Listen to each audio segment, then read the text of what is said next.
Hello students, I am Kunal दुआ from इकोविजनर and आज हम स्टार्ट करते हैं micro economics for class 11th।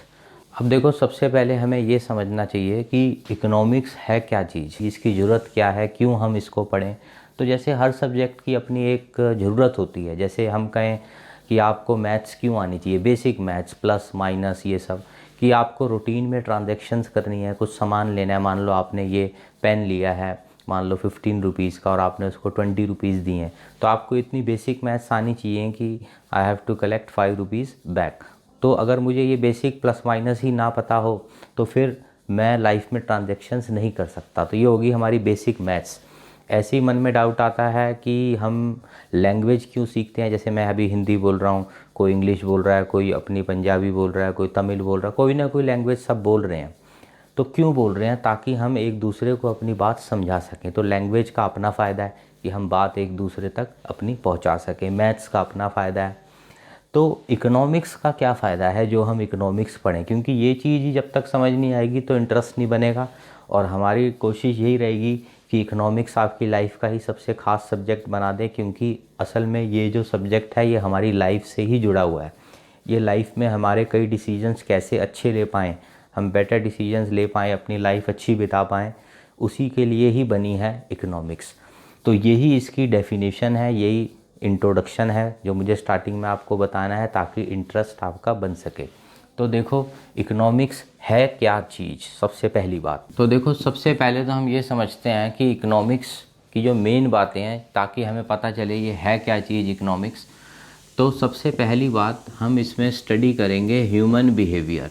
क्योंकि जैसे मैंने पहले भी बोला था कि हमारी इकोनॉमिक्स का पर्पस ही यही है कि हम इंसानों को मैक्सिमम इससे बेनिफिट मिले, हमारा बिहेवियर अच्छा हो, हम एकदम अच्छे डिसीजंस ले पाएँ लाइफ में। पहली बात इसकी।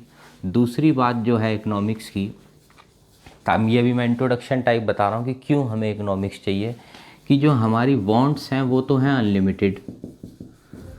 आप किसी से भी बात कर लो, आप अमीर से अमीर बंदे से भी बात कर लो, उसको भी ये लग रहा होगा यार इसके बाद अभी एक वांट मेरी और बची है। लेवल ज़रूर फ़र्क होता है। एक गरीब लेवल का बंदा है, वो सोचता है मेरे को कहीं से टू व्हीलर मिल जाए, टू व्हीलर मिल जाता है, फिर नई वांट आती है कार मिल जाए, कार मिल जाता है, और लग्जरी ऊपर।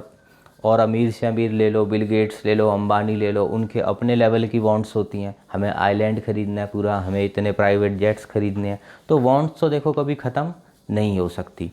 इसीलिए हमें इकोनॉमिक्स की हेल्प लेनी पड़ती है कि कौन सी वांट को हम पहले फुलफ़िल करें और किसको बाद में करें। क्योंकि दूसरी चीज़ एक और भी है, ये नहीं हो सकता हम सारी वांट्स अपनी पूरी कर लेंगे। क्योंकि हमारे पास जो पैसा है, ज़मीन है, लेबर है, वो सब लिमिटेड है। जैसे मनी, लैंड, लेबर, ये जितने रिसोर्सेज हैं ये सब हमारे पास जो हैं वो हैं लिमिटेड। और दिमाग में जो मेरी वांट्स हैं वो हैं बहुत ज़्यादा। तो अब डिसीजन बेस्ट कैसे लें, इसके लिए मैं मदद लूँगा इकोनॉमिक्स की। और तीसरी जो एक बात है इकोनॉमिक्स की, ये हम डेफिनेशन को एनालाइज कर रहे हैं क्या कहती है इकोनॉमिक्स। तीसरी बात ये कहती है कि रिसोर्सेज हैव ऑल्टरनेटिव यूजेस।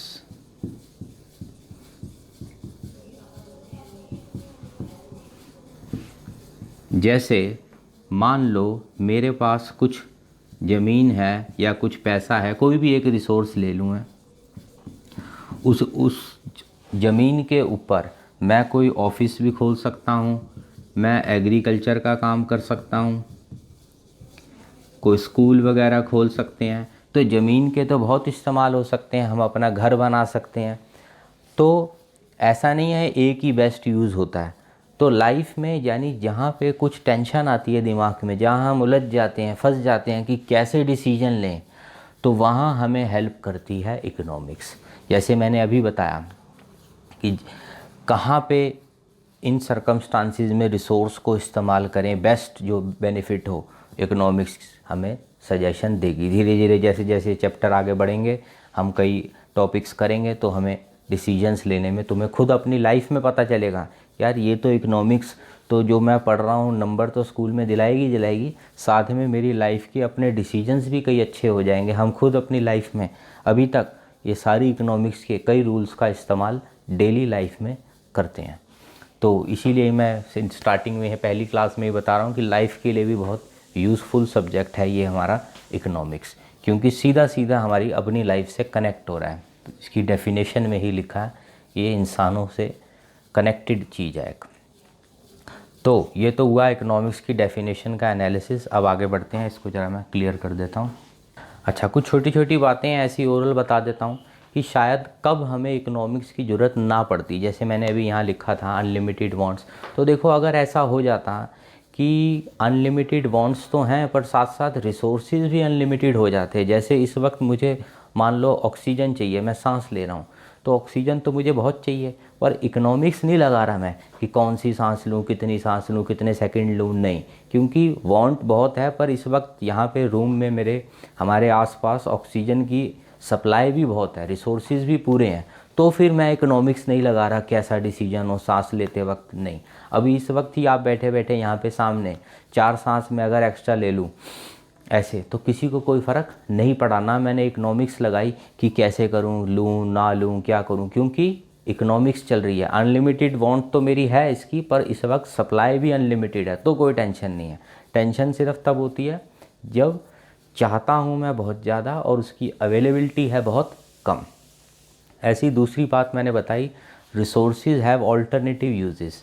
तो सोचना पड़ता है यार, इस ज़मीन को मैं घर बनाऊँ, ऑफिस बनाऊँ, एग्रीकल्चर लगाऊँ, कंपनी खोलूँ, क्या करूँ। पर अगर कोई चीज़ होती जिसका सिंगल यूज़ है तो फिर मैं उसके ऊपर इकोनॉमिक्स ना लगाता। जैसे मान लो मेरे सामने एक कैलकुलेटर पड़ा है, अब इधर 500 रुपये का एक कैलकुलेटर पड़ा है और इस साइड एक 500 रुपये का नोट पड़ा है, तो किसको देख के दिमाग में ज़्यादा आइडिया आते हैं कि क्या करूं। देखो 500 के कैलकुलेटर को देख के तो मैं कुछ ज़्यादा सोचूंगा नहीं कि क्या करूं, इसका इकोनॉमिक्स लगाऊं, बेस्ट क्या करूं इसके साथ, नहीं, क्योंकि उसका सिंगल यूज़ है कैलकुलेशन।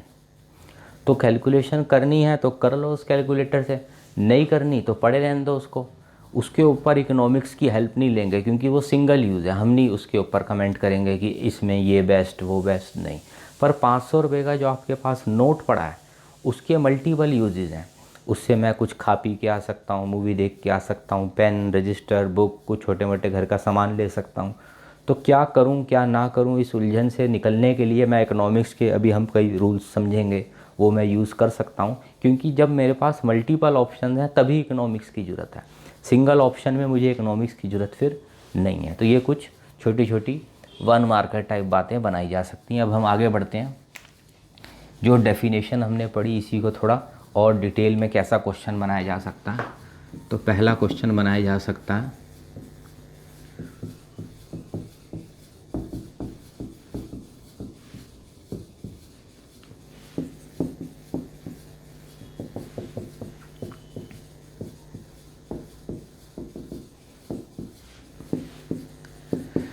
सेंट्रल प्रॉब्लम का मतलब होता है common to all, central point, या सेंट्रल मतलब कॉमन टू ऑल। तो ये जो अभी हमें कुछ प्रॉब्लम्स पढ़नी है इकोनॉमिक्स में, वो क्यों आती हैं, इसको हम इकोनॉमिक प्रॉब्लम भी बोलते हैं कि क्यों इकोनॉमिक्स में प्रॉब्लम आती है। असल में वो बात हमने डेफिनेशन में ही देख ली थी कि लाइफ में, इसको आम लैंग्वेज में ऐसे बोल सकता हूँ, लाइफ में टेंशन आती क्यों है। हम सबकी लाइफ में है ये नहीं अमीर की गरीब की, नहीं, सबकी लाइफ में ये टेंशन है। अमेरिका हो, इंडिया हो, अमीर गरीब, सबकी लाइफ में, तभी नाम है सेंट्रल। ये टेंशनें आती हैं और क्यों आती हैं टेंशनें, हम पहले वो देख रहे हैं। तो पहला कारण जो कि हम डेफिनेशन में भी देख चुके हैं, हमारी वांट्स हैं अनलिमिटेड। एक वांट ख़त्म होती है, दूसरी वांट सामने तैयार है, इसीलिए लाइफ में टेंशन आती है। दूसरा, ठीक है, लैंग्वेज इसकी सिंपल है, वो आप हमारे स्टडी मटेरियल से डायरेक्ट देख सकते हो, तो इतनी कोई इसमें यहाँ लिखवाने लायक उसमें कुछ बात नहीं है, मैं शॉर्ट में ही समझा देता हूँ इनको। और दूसरी बात अभी बताई, लिमिटेड रिसोर्सेस, ज़मीन, पैसा, लेबर, सब कुछ लिमिटेड है, क्योंकि लिमिटेड ना होता तो फिर टेंशन ही ना होती। और इन दोनों को जॉइंटली हम ये भी बोल सकते हैं स्केर्सिटी प्रॉब्लम है, यानी जो डिमांड है रिसोर्सेज की वो ज़्यादा है, मोर देन सप्लाई। सप्लाई मतलब कितने वो अवेलेबल है हमारे पास, चाहिए ज़्यादा हैं पर हैं ये सब चीज़ें कम, इसीलिए लाइफ में टेंशन आती है। तीसरा कारण टेंशन आने का, ऑल्टरनेटिव यूजेस। तो टेंशन होगी ना हमें, यहाँ लगाऊं या वहाँ लगाऊं, कहाँ लगाऊं। तो ये 3 कारण हैं जो हम सबको इकोनॉमिक्स में प्रॉब्लम आती हैं। और अभी हमने पढ़ा है प्रॉब्लम क्यों आती हैं, अब हम पढ़ेंगे प्रैक्टिकली क्या क्या प्रॉब्लम्स आती हैं हमें, और फिर हम सॉल्यूशन पढ़ेंगे और लाइफ के और कई सर्कमस्टांसेस में कैसे सॉल्यूशन निकालना है, कंज्यूमर को, प्रोड्यूसर को, मार्केट को, मैक्रो में हम देश के सॉल्यूशन की बात करेंगे। तो यही इकोनॉमिक्स है, काफ़ी इंटरेस्टिंग और प्रैक्टिकल चीज़ें हैं। और इसके अंदर हमें लाइफ के अपने आसपास के कई एग्जांपल्स भी देखने होंगे, एनालाइज करने होंगे।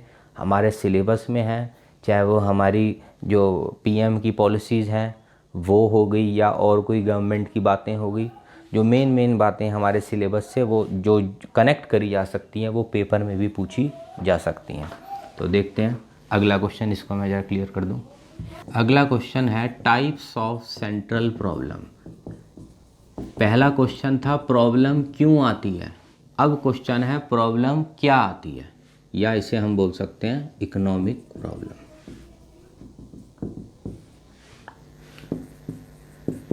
तो देखो 3 माइक्रो इकोनॉमिक्स के हमारे सिलेबस में 3 प्रॉब्लम्स हैं जो मेन प्रॉब्लम्स हैं हमारी।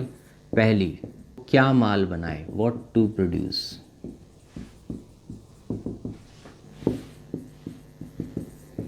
And in what quantity. अब देखो सारा माल मैं हर माल नहीं बना सकता। मैं कहूँ पेन भी बनाऊंगा, फ़ैन बनाऊंगा, ट्यूबलाइट बनाऊंगा, हर चीज़ बनाऊंगा, मैं ऐसे नहीं हो सकता। मुझे डिसाइड करना पड़ेगा क्या बनाना है, क्योंकि मेरे पास रिसोर्सेज हैं फिक्स्ड। तो एज रिसोर्सेज आर फिक्स्ड, बिल्कुल शॉर्ट लैंग्वेज लिख रहा हूँ, मैं फिर बोल रहा हूँ डिटेल की ऑफिशियल जैसे प्रॉपर लैंग्वेज है वो अपना स्टडी मटेरियल में हमारे मिल जाएगी। यहाँ पे मैं जो लिखता हूँ बिल्कुल शॉर्ट, ताकि आपको जल्दी से समझ आ जाए। तो एज रिसोर्सेज आर लिमिटेड, सब कुछ तो हम नहीं बना सकते।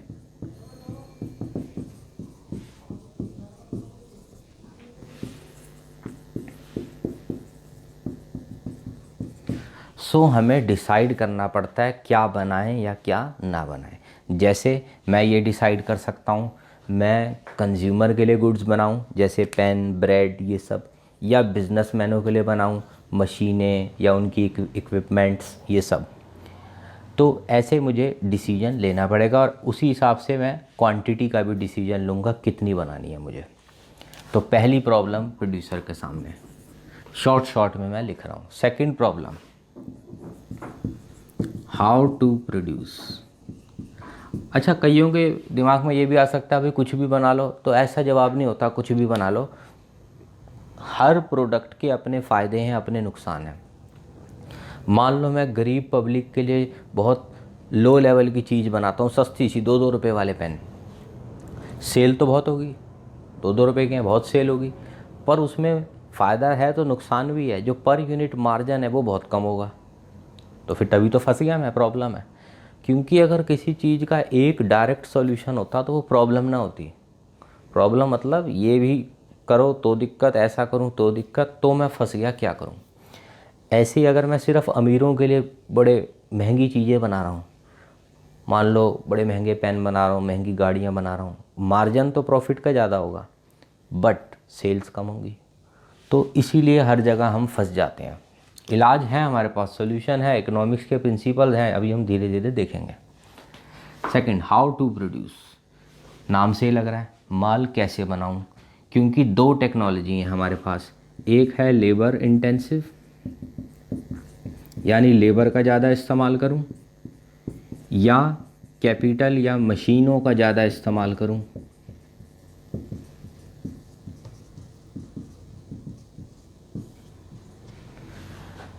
अब फिर रिसोर्सेज हैं, पैसा है, ज़मीन, सब कुछ मेरे पास लिमिटेड है, तो मैं वेस्ट नहीं कर सकता। आज इससे बना के ट्रायल ले लूँ, आज इससे बना के ट्रायल ले लूँ, ऐसे नहीं। मुझे डिसीजन लेना पड़ेगा। लेबर से बनवाता हूँ, सस्ता पड़ेगा, इंडिया में लेबर बहुत है, पर वो क्वालिटी नहीं आती। मशीनों से बनवाता हूँ तो क्वालिटी तो आ जाती है अच्छी, पर मशीनों की कॉस्ट बड़ी ज़्यादा है, उनकी फिर रिपेयर मेंटेनेंस का खर्चा बहुत है। तो हर चीज़ का कुछ फ़ायदा कुछ नुकसान, तभी प्रॉब्लम है। और सॉल्यूशन अभी हम आने वाले टॉपिक्स में देखेंगे। तो ये प्रॉब्लम होगी कैसे बनाऊँ। और ऐसे नहीं है कि बगैर सोचे समझे बना दूं, क्योंकि मेरे पास इतने पैसे बर्बाद करने के लिए नहीं है रिसोर्सेज। मुझे बड़ा सोच समझ के डिसीजन लेना है। देखो अगर बर्बाद ही करने हैं पैसे, उल्टे सीधे डिसीजन ही लेने हैं, तो फिर इकोनॉमिक्स का तो पर्पज़ ही ख़त्म हो गया। क्यों सीखूं फिर मैं इकोनॉमिक्स। मेन पर्पज़ ही इकोनॉमिक्स का मैंने स्टार्टिंग में बोला था, सारे मेरे डिसीजंस अच्छे हों, अच्छा एनालिसिस कर पाऊँ मैं। चलो ये थी हमारी सेकंड प्रॉब्लम कि इससे बनाएं, सबके अपने फ़ायदे और नुकसान हैं। क्लियर कर देता हूँ मैं। फिर थर्ड देखते हैं प्रॉब्लम, किन लोगों के लिए मैं माल बनाऊं। तो बड़ी सिंपल सी बात है, फॉर हुम टू प्रोड्यूस। मैं बिजनेसमैन हूँ, अगर मैं अपनी नज़र से सोचूं मुझे प्रॉफिट कमाना है, तो मैं प्रोडक्ट किन लोगों के लिए बनाऊं। तो जिनके पास ख़रीदने के पैसे ज़्यादा हों उनकी पसंद का माल बनाऊं, या जिनके पास ख़रीदने के पैसे नहीं हैं मैं उनकी पसंद का माल बनाऊं। मैं अभी वेलफेयर पर्पज़ से नहीं सोच रहा, मैं एक प्राइवेट फर्म की नज़र से सोच रहा हूँ। तो ऑब्वियस बात है मैं उनके लिए ज़्यादा माल बनाऊंगा जिनके पास उसको ख़रीदने के पैसे ज़्यादा हैं। तो यही हमारा यहाँ पे सॉल्यूशन है, फॉर होम टू प्रोड्यूस, यानी किसके लिए माल ज़्यादा बनेगा। For whom we should produce more. Short में मैं यहाँ लिख रहा हूँ, ये हमारे सामने टेंशन है। तो इसका सिंपल सा हम ये दिमाग में आइडिया रखेंगे कि जिसके पास इनकम ज़्यादा है उसके लिए हम प्रोडक्शन ज़्यादा करेंगे ताकि वो हमारे गुड्स इजीली परचेज़ कर सके। कैसे डिस्ट्रीब्यूशन करें, किसके लिए ज़्यादा रखें, किसके लिए हम कम रखें। अब कोई ये भी कह सकता है यार सबके लिए बना लो, इसके लिए भी, उसके लिए भी, उसके लिए भी। अब हम सबके लिए कैसे बना लें, हमारे पास खुद के पास जो रिसोर्सेज हैं वो लिमिटेड है, लिमिटेड मशीन, लिमिटेड पैसा, लिमिटेड लेबर। मैं सबके लिए माल नहीं बना सकता, तो मुझे अपना सोचना है। तो मेरा फाइनल सॉल्यूशन ये रहेगा कि मैं उसके लिए बनाऊं जिसके पास ख़रीदने के पैसे ज़्यादा हैं, जैसे कि मैंने ज़्यादा बोला। Those who have more income can purchase more goods services.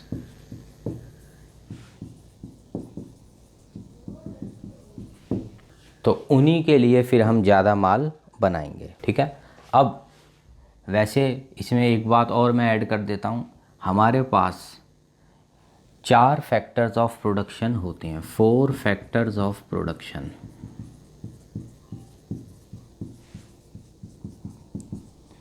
इसका मतलब होता है 4 मेन चीज़ें जिसके बिना प्रोडक्शन नहीं हो सकती। 4 मेन पिलर्स या 4 मेन रिक्वायरमेंट्स कोई बिज़नेस प्रोडक्शन करने के लिए। सबसे पहला आपके पास ज़मीन होनी चाहिए। देखो ज़मीन ना हो तो कहाँ करूँ मैं प्रोडक्शन। लेबर ही ना हो, अब सारा काम ये थोड़ा ना खुद ही कर रहा हूँ, पेन भी बना रहा हूँ, पैक कर रहा हूँ, फिर लोड कर रहा हूँ, ट्रक चला के लेके जा रहा हूँ, सब कुछ नहीं हो सकता। लेबर तो चाहिए, और पैसा चाहिए, मुझे कैपिटल चाहिए, मशीनें चाहिए, ख़रीदने के लिए पैसा होना चाहिए मेरे पास इन्वेस्टमेंट करने के लिए। और मेरे पास एक बिज़नेस माइंडेड दिमाग होना चाहिए, जो ओनर है यानी एंटरप्रेन्योर है जो वो समझदार होना चाहिए, स्किल्स होनी चाहिए उसमें अच्छी। तो ये चारों चीज़ें अगर नहीं हैं तो फिर बिज़नेस नहीं हो सकता। ज़मीन हो आपके पास, लेबर हो, पैसा हो इन्वेस्ट करने के लिए, और ओनर के पास अच्छी स्किल्स हों, तभी बिज़नेस हो सकता है अच्छा। और चारों को कुछ ना कुछ पैसा भी देना पड़ेगा। देखो फ्री में कोई काम नहीं करता। जिससे हम ज़मीन लेंगे उसको हम देंगे रेंट, लेबर वाले को देंगे वेजेस, जिससे मैं पैसा लूँगा जैसे बैंकों से पैसा लूँगा या कहीं और से, उनको देना पड़ेगा इंटरेस्ट, और ओनर रखता है अपना प्रॉफिट। तो ये हो गए 4 फैक्टर्स ऑफ प्रोडक्शन, और ये हो गई 4 फैक्टर इनकम। यानी जिसने ये फैक्टर हमको दिया है वो अब हमसे ये इनकम कमा लेगा। ओनर अपनी इनकम रखेगा प्रॉफिट, ये अपने रखेंगे बैंक वाले जिन्होंने पैसा दिया इंटरेस्ट, ये लोग। तो ये टॉपिक चाहे डायरेक्टली यहाँ पे ना लिखो, वैसे एक्स्ट्रा पता हो, हमें बुक्स में कहीं लिखा होता है एक्स्ट्रा कि अलग अलग फैक्टर्स हैं, सब अपने अलग अलग पैसा कमा रहे हैं। तो जौन सा फैक्टर सबसे ज़्यादा पैसे कमा रहा होगा उसकी पसंद का माल सबसे ज़्यादा बनेगा, क्योंकि उसके पास पैसा ज़्यादा है, और जिसके पास पैसा ज़्यादा होता है उसके लिए प्रोडक्शन ज़्यादा होती है। तो मान लो हम दिल्ली के किसी टॉप एरिया में हैं, तो वहाँ लैंडलॉर्ड्स जो होंगे बहुत अच्छा रेंट कमा रहे होंगे, तो वहाँ उनकी पसंद के माल ज़्यादा बनेंगे। या हम कहीं गुड़गांव साइड में हैं, वहाँ पे जॉब वाले जो हैं एमएनसी में वो बहुत पैसा कमा रहे हैं, तो उनकी पसंद के जो फ्लैट्स हैं या उनकी जो रिक्वायरमेंट्स हैं उसकी प्रोडक्शन उस एरिया में फिर ज़्यादा होगी। तो ये हो गया हमारा तीसरी problem, for whom to produce. इसे ज़रा क्लियर करता हूँ, आगे बढ़ते हैं। अब हम देखते हैं माइक्रो इकोनॉमिक्स और मैक्रो इकोनॉमिक्स में बेसिक फ़र्क क्या है। देखो 11th में तो हम पढ़ रहे हैं माइक्रो इकोनॉमिक्स, और नेक्स्ट ईयर हम 12th में पढ़ेंगे मैक्रो इकोनॉमिक्स। तो क्या होता है, माइक्रो इकोनॉमिक्स में हम छोटे लेवल की स्टडी करते हैं, जैसे एक कंज्यूमर की, एक प्रोड्यूसर की, ऐसी स्टडी करते हैं, या ज़्यादा से ज़्यादा एक छोटी सी मार्केट की। और मैक्रो होता है पूरे देश की इकॉनमी की स्टडी करना, देश की टोटल डिमांड, देश की टोटल सप्लाई, ये सब। तो यहाँ पे जो हम स्टडी करते हैं इंडिविजुअल यूनिट्स की, बिल्कुल शॉर्ट लिख रहा हूँ, शॉर्ट आप भी नोट्स बनाते रहो, बाकी डिटेल ये समझ आ गया तो उसके बाद जब स्टडी मटेरियल खोलोगे तो आपको सब डायरेक्ट लगेगा। या एक small group of individuals,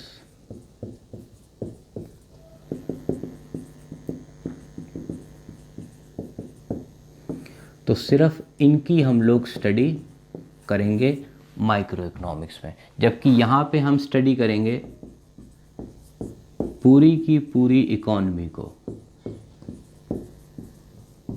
as a whole. तो इसका मैंने अभी आपको एग्जांपल बताया, एक कंज्यूमर की डिमांड, क्या उसको चाहिए, या एक उसकी छोटी सी आसपास कोई मार्केट है उसकी डिमांड। यहाँ होगा एग्रीगेट यानी टोटल डिमांड,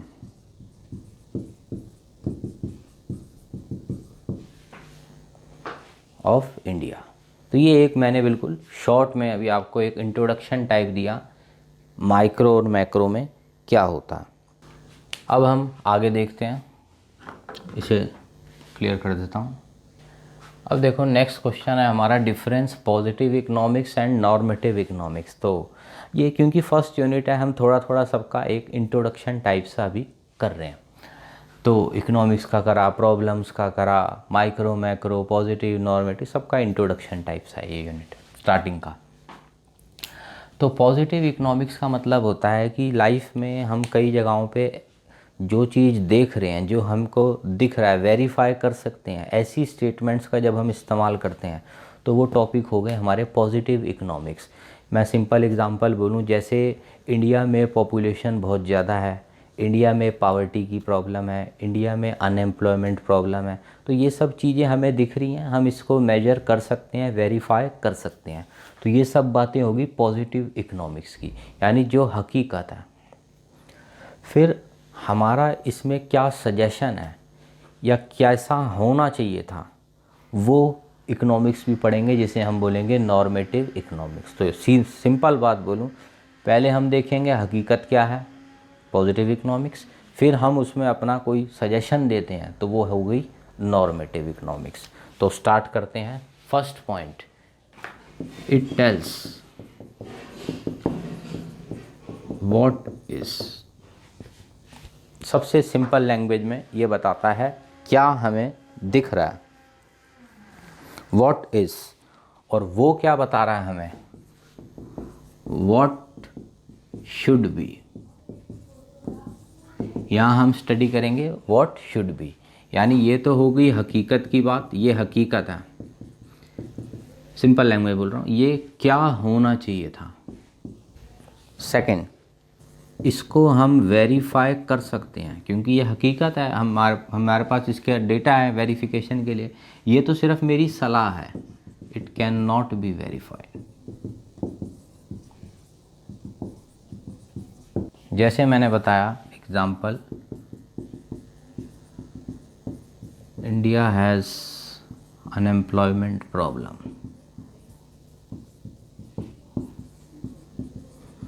दिख रहा है, हकीकत है, मैं इसको वेरीफाई करके बता सकता हूँ, हमारे पास डेटा है इसके ऊपर। तीसरा यहाँ पर कि गवर्नमेंट को मैंने सजेशन दिया है, गवर्नमेंट को कुछ ऐसे स्टेप्स लेने चाहिए ताकि देश में ये प्रॉब्लम ख़त्म हो। ये है मेरा एक सजेशन। तो ये हो गया हमारा एक difference, positive economics and normative economics. तो ऐसा करते हैं, आज हमारी ये इंट्रोडक्शन क्लास थी, इसके अंदर हम अपने थोड़े थोड़े हमने शॉर्ट में सारे एक इकोनॉमिक्स के मेन क्या होती हैं, क्या टॉपिक्स हैं, कैसे है, क्यों इकोनॉमिक्स ज़रूरी है, क्यों ये एक सब्जेक्ट बना, उसके बारे में मैंने आपको सारा इंट्रोडक्शन दिया। तो आज हम यहीं तक इस क्लास को ख़त्म करते हैं। तो नेक्स्ट क्लास में हम लोग और कुछ हमारे इम्पॉर्टेंट टॉपिक्स हैं इकोनॉमिक्स के, लाइफ के भी बड़े यूज़फुल टॉपिक्स हैं, उनको हम स्टडी करेंगे। तो आज हम यहीं तक रखते हैं, ठीक है। Thank you.